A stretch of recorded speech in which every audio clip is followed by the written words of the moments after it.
All right, so when you're investing in a real estate syndication, there are a myriad of things that you need to understand. But as an investor, there are really four major key indicators and performance metrics that you should be paying attention to. And we're going to cover them right now.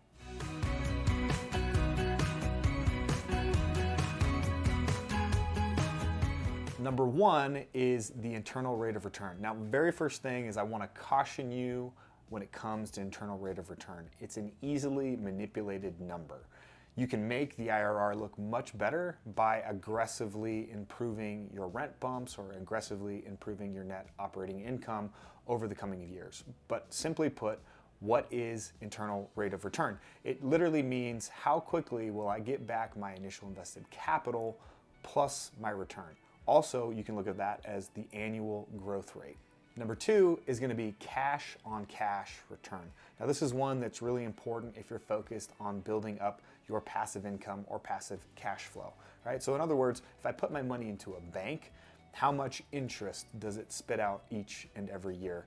And so that's how I like to think about cash flow. So cash on cash return is simply if I put $100,000 into an investment and it had a 7% cash on cash return, it should be spitting off about $7,000 a year in cash flow for me. Number three, equity multiple.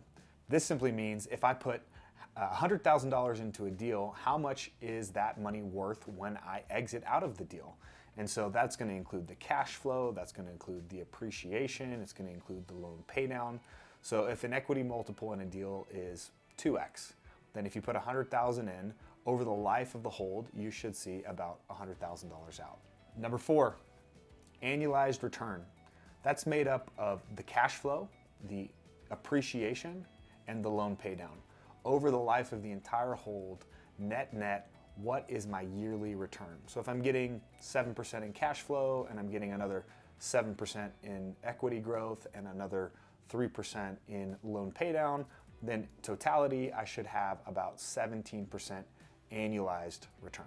All right, that's it. That's a wrap. Those are four important indicators that you should be paying attention to.